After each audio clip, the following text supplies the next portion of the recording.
Hi, this is Bill Cecil, and welcome to episode number 11 of my Best Year Ever or Bust podcast series. This is the podcast series designed to help uplift, motivate, and empower you to make every year as a teacher your best year ever by helping you to uplift, motivate, and empower your students to make it their best year ever despite any and all challenges any of you may face in the classroom this year. Again, I want to thank you for taking time out of your busy schedule to listen to me today. And also, I want to thank all of you that are taking time to share this podcast with other heroes like yourself to help uplift, motivate, and empower them to keep making a difference every day in their classroom as well. So today, before I share the second part of the second word in my 3-word doable plan, attendance, attitude, and effort that you're going to give your students to help them make it their best year ever, I want to take a moment and I quickly want to summarize why I believe this is so important to do, why it's important to invest the time to teach these 3 words to your students to help make every year in school and in life their best year ever, which in itself right there is a good reason, right? I mean, that's pretty important. But really what I want to focus on is that this whole podcast series is about learning how to take on any challenges to still make it your best year ever, right? Best year ever or bust. And that's what we're out to do. Well, your kids are facing their challenges and problems that they bring into the classroom every day. And I want them to come in and also to be able to have that or bust attitude, right? We're going to make this happen. But you can do a lot to help minimize and eliminate some of their problems by teaching them this 3-word doable plan that's going to help them have their best year ever. For example, here's a why. Why attendance? Why is attendance one of the first words? Well, if kids don't like school, if they don't feel good about themselves at school, if they feel, like I did when I was in school, when I struggled, I didn't feel smart. I felt stupid, right? And I didn't want to go because it was a way to not have to deal with it. Or when I was in class, I was there, but I didn't want to deal with it. So what was I doing? I wasn't paying attention. I wasn't engaged. I was becoming a distraction and a disruption in the classroom, right? That wasn't my intent, but that's what I was doing. And that's what I think happens with a lot of kids. So, but not coming to school, that became worse because when I don't come to school, I fall further behind. I feel worse about myself. I feel worse about my schooling. And so it increases my problem. It heightens it. It makes my problem even bigger. So by getting them to come to school and see the reason for coming to school and how it benefits them, and then they start to do it long enough that they actually start to feel the benefits, you're helping to eliminate or minimize that problem that has caused a problem for them in the past that's not going to be a problem for them this year or you in the classroom to deal with. Because I talked about that in episode 9. And then in episode 10, I talked about the first part of attitude, which is to come to school with a positive attitude, looking for things to get excited and happy about every single day, right? Well, what problem does that solve? Well, for some kids, they didn't come to school with a positive attitude. How do I know? Because again, we got a winner. I was that kid that I would come to school sort of with already like I hate going to school. It's, I would just sit there and look at the clock. I would stare at the clock all day thinking how much longer until I can get out of here and get my life back and go out and start enjoying my life again, right? And so I wasn't paying attention and I wasn't being very positive in the classroom. You could see it in my body language and in my face and sometimes with the way I treated other people. And so I'm not proud of that, but that's what you do when you're not happy in the classroom. It's just like a teacher. You don't want to be surrounded by other staff members or teachers that are not happy to be there and they're letting you know it, right? And they're kind of breathing their secondhand smoke on you going, I hate this place. How long until Friday? Or, oh man, let me complain about this today and blah, blah, blah, blah. And then it's dragging you down. Well, kids do that in the classroom too. It kind of drags everybody down and you're in that classroom. You're all in there stuck breathing that secondhand smoke of negativity. So if we can eliminate that problem by getting them to come in looking for things to get excited and happy about and you helping them to find them, and then they start getting that habit every day coming in going, there's something going to be good today because there always seems to be something good going into Mr. Cecil's class or into your class, right? And so they come in with a different attitude. It's, again, minimizing some of their big problem, and it's also doing that for you as well. So it's taking care of these challenges that you're working together. I take care of some of your challenges, which you then take care of some of my challenges that I've faced, and it helps us all be more successful. So we're going to continue that on today. So today what I want to do in this episode is I want to talk about the second part of attitude, because attitude is way more than just coming in with a positive attitude. And I'm not minimizing that. That's really important too. But the second part I think is even more important because this is the part that I struggled with. And I guarantee you many, many students, even some of you would never guess struggle with it. And that is they come into school not feeling confident about themselves, or they come in with a fixed mindset, right? And a fixed mindset is when you basically come into school and you think, I'm only so smart, or I only have so many natural gifts or talents that if he's talking about things that I don't feel that fall into my range, or I've been told many times, I'm not going to be good at this. For example, I can't tell you how many times I had parents come into a conference and say, oh, my Jimmy, he can't do spelling because I could never do spelling. So don't expect him to be a good speller. And they're saying it right in front of their kid, either at the open house or at a conference. And I'm sitting there going, oh, please don't say that in front of your kid. I don't say that out loud, but I'm thinking that, oh, please don't say that, because it's just going into their mind. You think of how many times kids are surrounded by negative messages to them by others. And a lot of times it's not even meant to be, a mean thing. We tend to do it. For example, I just gave you one example of when parents come in and tell me right off the beginning, even before I get a chance to really meet their kid, some of their kids' struggles in school in the past, and they're saying it right in front of their child. And I think they're trying to do it because they want me to be aware of it so I can help their child, but it's only reinforcing in front of their child that they have these struggles. It's highlighting it, right? And so we want to try to minimize that. Social media, by the way, is another big negative one out there. People love to be negative on social media. And a lot of times kids pick that up and they get teased and bullied on social media, I've heard. Why would you keep going back to it? There must be something addictive about this social media that brings people back, even when they know that it's going to be negative sometimes. They're going to feel bad. They're going to be made fun of, or they're going to see other kids that are being made fun of, and then it makes them think about their own flaws.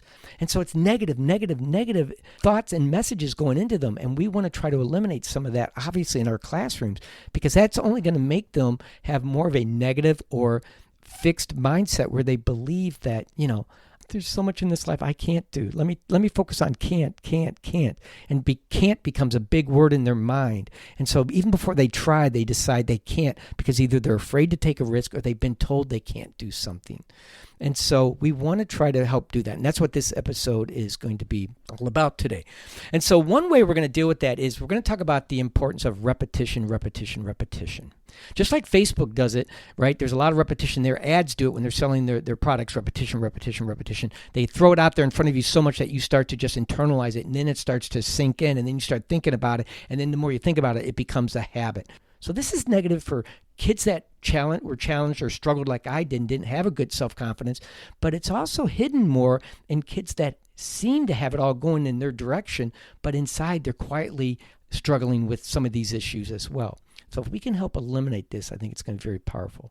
And so instead of thinking about I can't in the classroom, for this part of attitude to have a belief in yourself, to believe you can achieve, we want to focus on the fact that we're going to try to repeat that messaging to them in many different ways. So we want to start focusing on creating a positive growth mindset in our students where they believe that anything is possible, that they can achieve. And so that's what I'm going to be focusing on today. And personally, I think this is one of my favorite ones because it really changed my life when I started to figure that out through the help of many people planting seeds in me over the years, and me starting to realize, wow, you know what? I can do this. I can do this if I stick with it long enough, give it enough time, give it enough effort, and I have the patience to let it start to work, that more times than not, I'm going to be successful in most things I try. And that is a huge, huge goal that I have in my classroom that I hope you'll have in your classroom as well. So before I do get too further ahead of myself, I do just want to explain the definition, my working definition of a mindset, because sometimes we throw that word out there and we assume everybody knows what it means.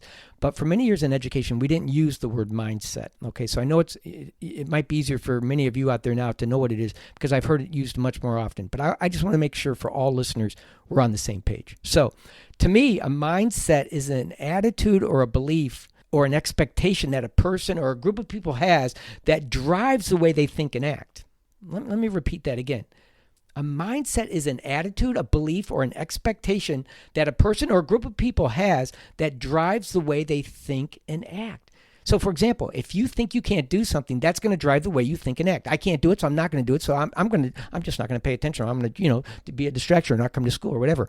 That's going to be not because you're looking to cause trouble. It's because that's what's driving your urge to act a certain way. Like, I don't want to deal with that because I know I can't do it. So why would I waste my time even trying?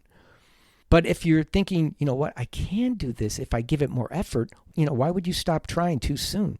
You'd be like, my teacher says I can do it, and I'm starting to believe I can do it, and I'm starting to see little things that I can do. It's starting to make a big difference. I'll give you an example of this. I'm a very small person compared to most other adults. I'm 5'4", okay? And when I was a little kid, I remember I used to, everybody's calling me Pipsqueak and whatever, Shorty. And I go home and cry to my mom. And again, I've told you about my mom. My mom would say, oh, I'm so sorry, honey. And she'd give you a hug and brush your hair and make you feel better. Finally, she'd look at you in the eye and she'd say, well, here's your choice in life. You can either let this bother you, or you can say to yourself, can I do anything about that? Is worrying about it going to make you any taller? No. So what you want to do is you want to start looking for advantages of being smaller, or look for other things you can do and focus on those. And you're going to have a much better time in your life, and you're going to enjoy a lot more. So don't let that bother you. If people are putting you down for that, just smile and say, yeah, I am small, and let it go, because then they'll stop teasing you, number one. And number two, you don't have to sit there and dwell on something that you can't control anyways. So just get over it. Focus on the things you can do. And so that's what we want to do, is to help create positive attitudes, positive beliefs in people's selves, positive expectations that you have given them a 3-word doable plan they can use to be successful.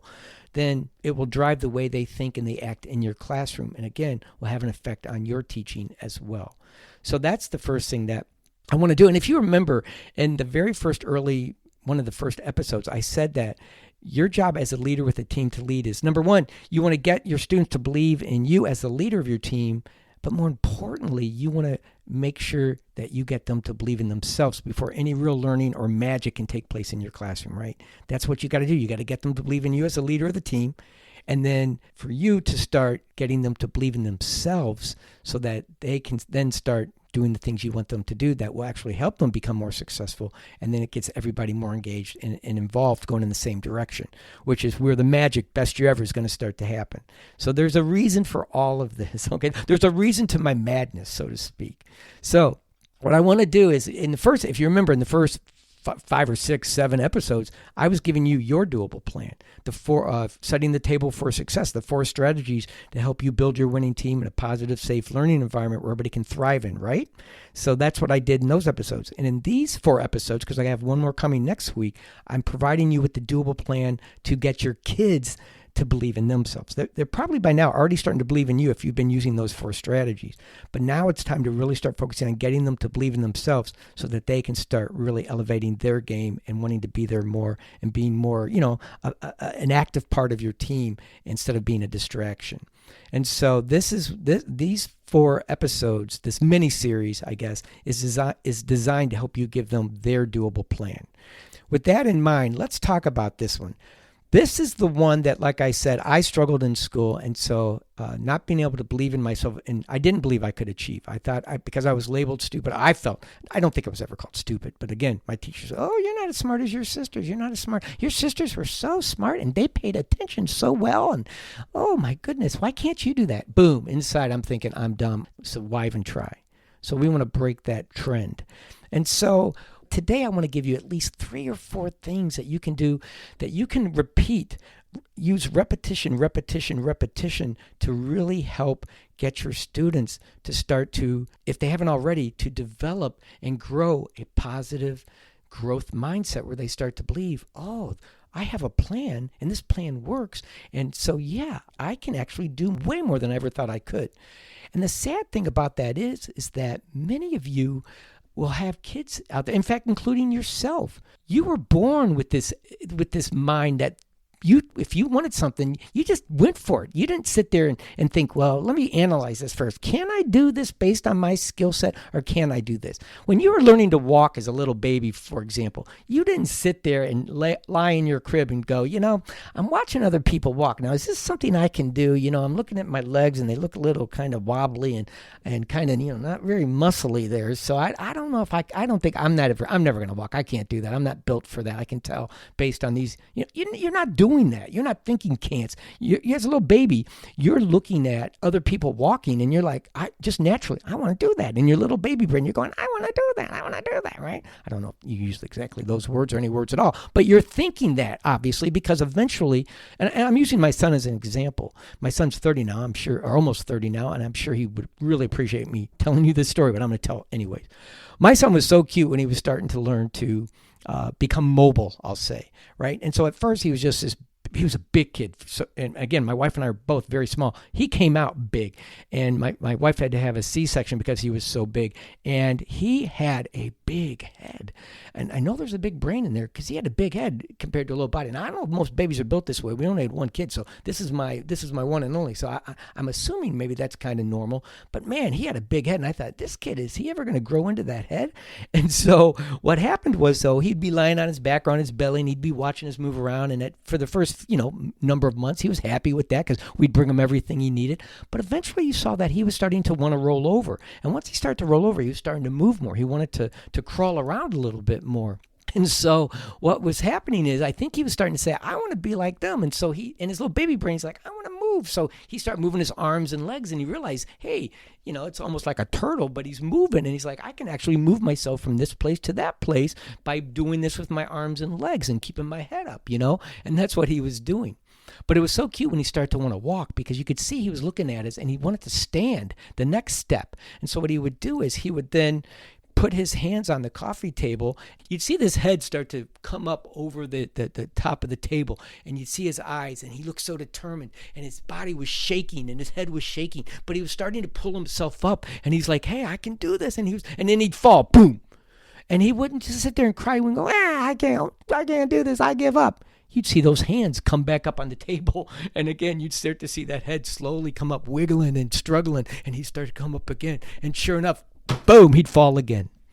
And he would do this. He did this 3 or 4 or 5 times, and eventually he finally got it. And all of a sudden he came up, his head came up, and all of a sudden he's standing, he's still holding on to the table, and he's smiling like, look what I just did. Hey, guys, I'm coming after you, And he became mobile. I'm sure that he's starting to think this is the closest thing now to taking my first steps, which he eventually started to do that. He started, with our help, we were saying, you want to start walking? So we're starting to hold his arms like everybody does, and they're taking little baby steps, and they're starting to smile and laugh, and you're cheering them on, which is what you want to do, just like you want to do in the classroom when your kids start to do something, show that effort and start to see growth. You want to cheer them on so it encourages them to keep going. But you don't have parents go, you can't walk, sit down, lie down, you're too young yet. Your parents are into it. You're excited. They feel your excitement, even their little baby brains. Oh, this is exciting, And so they keep going. And before you know it, he takes his first step. And then he takes another step. Before you know it, he's walking.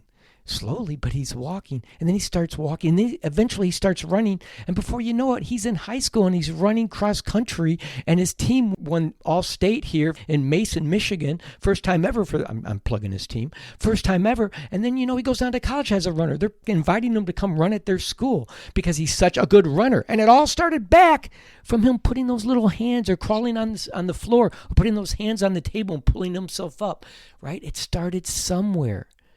They call it baby steps for a reason. In your classroom, you want to give your kids baby steps. For example, if you handed me a basketball and you said, I want you to go dunk that basketball, I'd laugh at you and go, it's not going to happen. It's just not going to happen. I wouldn't even try, especially at this age. But even when I was younger, I'd be like, you're crazy. It's not going to happen. But if you gave me a basketball and you said, we're going to lower the rim down, okay? Because eventually we want you to see if you can dunk. And eventually what's going to happen at 5'4", we're going to, it can happen. How do I know? Because there were basketball players in the NBA that were 5'4", that could get up and dunk a basketball. They could fly, it looked like. How did they get there? How could they get there? You can't say it's impossible. I've seen it done. It's because what they probably did was, somewhere in their youth training, somebody lowered the rim for them to get close to it, and it encouraged them to keep going, and they got cheered and praised and said, keep going, don't give up on this. You can do this. You can do this. It's not about fixed mindset. Either you have that talent or you don't. You weren't built for this, kid. You don't even try. They had great coaches that said, you can do this, or parents, come on, let's lower it. Let's see if you can do it. You did it. All right, now let's move it up a little bit. That became my success formula with my students, and that's why I'm giving it to you. I give them attendance, attitude, and effort, and then what I'm trying to do is I'm trying to get you to start giving them baby steps to say, try this. I know you've struggled in the past, but try it. Let's try it together. Let's try it with a partner. Let's try it all together. Let's try it individually now. Oh, you did it. Now let's try something a little bit harder. Good job. You can do this. Look what you're doing. See, it's time. It's effort. Your effort. I applaud your effort. We're going to talk more about that next week, but you're doing it. And then eventually they keep moving the bar up, up, up. And before you know it, somebody's able to dunk a basketball that's 5'4". So, but my point is, I hope you get it, and that is that this is important to get your kids to believe in themselves. And this is what I think my most favorite thing about, I loved being on a team, but this was the tie for it, was what I loved most about teaching was getting my kids to believe in themselves, because I know from experience what it did for me and my life. And so I want this to happen for many, many, many, many thousands, if not millions of other kids. And each one of us have that ability. I told this story about Mr. Trekkie and the ripple effect of how many people you can touch in your lives by teaching them to do these things. So I hope you'll take the baton and carry it on forward and pass it on to many, many others as well. So that's the first thing, is to get them these 3 words and take baby steps and start getting them to believe. What I'm going to do is I'm only going to give you 3 more things to think about. And they're all pretty much quotes that I want you to post in your classroom. And the reason I say this is because I want kids to see them, these positive messages that say, I can, you can, to believe, whatever. I want them to see them every day, just like they go on social media or turn on their TV and they see these messages every day. I want them to see them in your room, but I don't want them just to be on your walls hoping that they'll see them. I want you to refer to them often. When you're talking about something or somebody does something, you walk over and you stand by that, or you stand under it, or you stand and point to it, or you touch it and you say, this is an example of what Jimmy just did over there when he took that risk and he got it. He went further today in that math problem than he did yesterday. So I'm going to give him praise. Good job, Jimmy. You got it. Keep going. And all of you, I can see all of you making strides in this area. Keep it going. Repetition, repetition, repetition.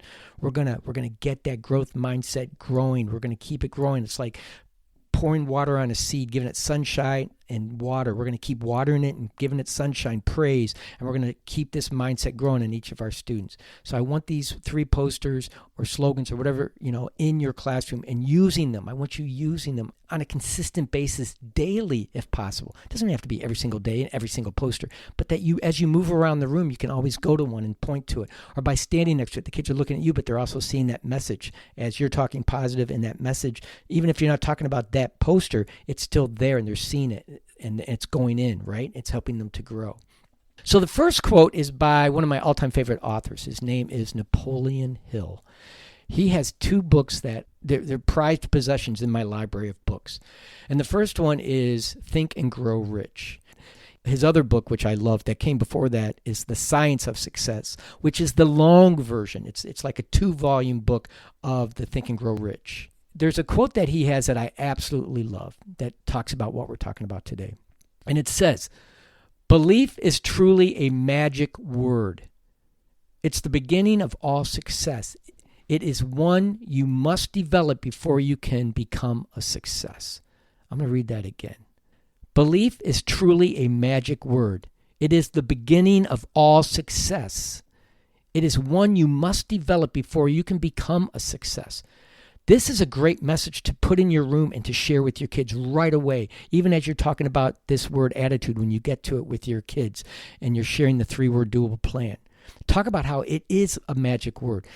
It means that it's so powerful that believing in yourself or believing you can do something is so powerful, it will actually help propel your brain to help you find solutions to your problem or to help move you forward as you try to climb whatever mountain you try to climb. It's like your GPS finder, but it starts with belief. If you don't have the belief, a lot of times you're wasting your time. It's like going out without a GPS finder. You're just wandering, hoping you're going to stumble over success. And it's hard to get there. So you want to believe in yourself, right? And so belief is truly a magic word. It's the beginning of all success.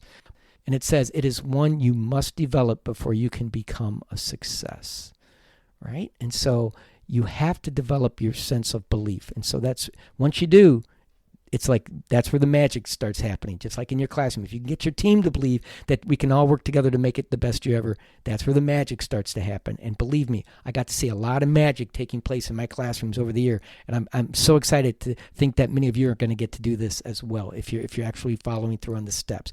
I believe you are, because you wouldn't be still listening if you weren't. So thank you. So, but seriously, that is the first quote I think you should put up in your room. And then the second quote that I want you to share early on in all of this is, and often, is whether you think you can or you think you can't, you're right. This is by Henry Ford. Whether you think you can or you think you can't, you're right. Which means you have two choices, right? There's the first choice, which is, I'm going to believe in myself. I'm going to believe I can do something. And what that's going to lead to probably is more effort. You're going to show up more to do it, which is, again, these 3 words, this doable plan that's starting to work. But you're going to also just have that skip to your step, so to speak, that's going to get you excited, passionate about what you're doing, because you're like on a mission to do something, just like hopefully you're doing in your classroom to work together to make it the best year ever. But you have the other choice, and the other choice is, no, you're going to think you can't, right? So you're not going to try.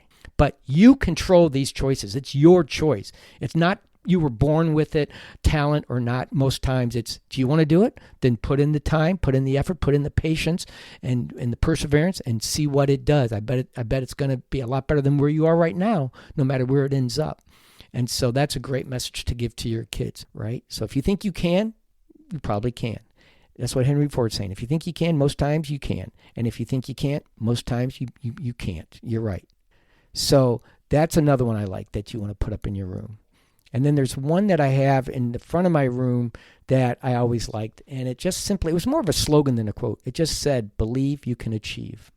And so anytime I heard a can't, I would stop, or my kids would learn to stop and say, I just heard a can't. We got to change that to, I can, or believe you can achieve. You got to work on that belief part. So we're going to work on that, people, because I'm hearing the word can't. Or this student, hey, I just heard you say can't. So you might want to take some time and really think about, that you can, to start to believe you can achieve. But you got to tell yourself that, maybe, to get that seed time to grow in your mind. But you got to start working on it now. Don't keep putting it off, because the more you say you can't, the more you won't be able to do, the more you can't do in your life. So don't get in that habit. Break that habit, right? So let's change can'ts to cans and believe you can achieve. So that was a big poster in big letters, because I wanted to jump out at them every time they walked in. And anytime I started to feel there was people starting to, be frustrated or thinking about giving up, I'd always go stand near that sign, maybe not even say a word about it or even point to it. I would just start teaching from that spot, so they would be seen behind me or next to me, believe you can achieve, because that's one that repetition, I think will definitely have an impact on their lives as well.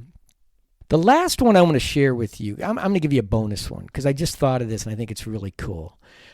There's a video on YouTube, I think it is. I was looking at the video yesterday, and I just thought, you know what? I was going to use that in the future, but I'm going to use it now.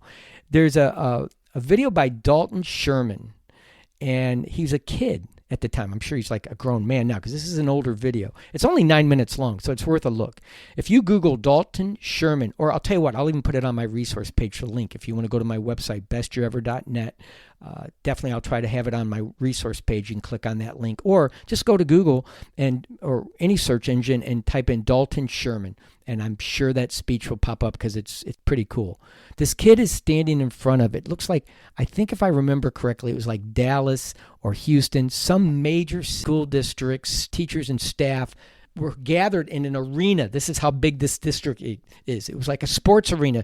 They were packed in this arena, the adults, and this, I think he was in middle school at the time. He comes out there, this kid, you got to watch this video. He comes out there and he owns his space. You talk about believe you can achieve. He comes out there and delivers the best 9-minute speech I've ever heard anyone deliver. It was so impactful. It was so powerful that I told my staff we should watch it. I told my principal, and I think we watched it one year as a staff and we shared it out. But also, I would show it every year in my classroom with my students since I found it. In there's a message he says. He says, I believe in you. He's saying to these adults, I believe in you. And I'm not even going to try to do it like he did, because it's so powerful. He says, I believe in you, that you're going to help me. But the question is, do you believe in me? Oh man, that's powerful. Do you believe in me? He's asking the adults, do you believe in me? Right? have you already preconceived, oh, this kid's going to be problems, or this kid's a troublemaker, or this kid can't learn, or this is I hate to say it, but I always thought in school that boys weren't supposed to be as smart as girls because that's how my teachers seemed to treat some of the boys, right?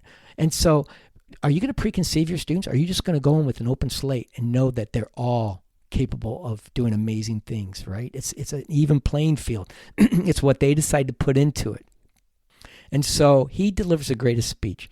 And afterwards, I was ready to go out and like play in a soccer match or something. I was so excited, like, yeah, come on, let's go do this. And I'd get my students so excited after watching this. I said, we can do this, guys. We have the power to make this happen. Look at what this 9-year-old is doing out there. This middle school kid is doing out there. What is going on with this? He's able to get these adults fired up. We can do this for ourselves. We got to keep ourselves going this year. So I put up a sign in the room and I said to the kids, so my question to you is, I believe in you. Do you believe in you? I know it should have been yourself, right? But I liked the way it was short. And so I simply said, I believe in you. Do you believe in you? And I put it on chart paper and I put it up there where I stood the most when I spoke by the chalkboard, because back then we used chalk actually on a chalkboard. I'm old school. I'm old. Remember, I told you this. I'm old. And so, but seriously, I put this big poster right below the chalkboard. And so many times I would just step sideways, point to it and go, hey guys, I just want to take a second and tell you, I believe in you. But do you believe in you? Because no matter how hard I believe in you, it won't mean a hill of beans if you don't believe in you. Yeah, it is important they know I believe in them, but it's way more important that they believe in themselves too. So I would have that message up there and I would use it often. Repetition, repetition, repetition. That's the best way to take on a negative fixed mindset, is to just knock it out of there, to wipe it clean, to bury it under so much positive growth mindset statements, and to believe in your kids and to show them by baby steps how to do it, and to get them to keep with it long enough to start seeing results and celebrate those results and praise them for what they're doing. Not so much, I'm not a guy that praised a lot of talent. I praised a lot of effort in my room, which I'll talk about that next week. But I always tell kids, no matter how you do on a test, no matter if you can walk out here and say you gave it your all, I'm proud of you. And I meant it, because that's all they can do is to give their best. I'm not going to compare them with other kids or this or that or whatever. It's getting them to know you did something and you can keep going. You can keep growing. If you got this far, why can't you get up before a little higher? Why can't you get up a little higher? And before you know it, why can't you slam that ball into that hoop even though you're only 5 feet 4 inches, right? But anyways, I hope you'll give this some thought. This is the one that excites me. I'm sure you can hear it in my voice. I'm very passionate about this. So I'm going to let you go, but I want to thank you again for taking a listen today. I hope you got something positive out of today, and that you'll maybe think about putting some of these posters or slogans in your room and start to use them on a daily basis. There's way more to this than that, but this is huge. Don't underestimate this and go, it's just, all you're doing is it's huge, because you're hitting them with a barrage of positives, positive. In a world right now that seems to put out a lot more negatives than positives. I want them to want to come into your class every day, because they know this is a place where we talk about positive things and it feels good. This feels really good. And so this is going to help to eliminate that problem for them not wanting to be there. It's going to help your challenge to lower that challenge of them coming and being a distraction for you. So this is worth investing time in. With that in mind, I just want you to remember, best year ever. You have the power to make it happen.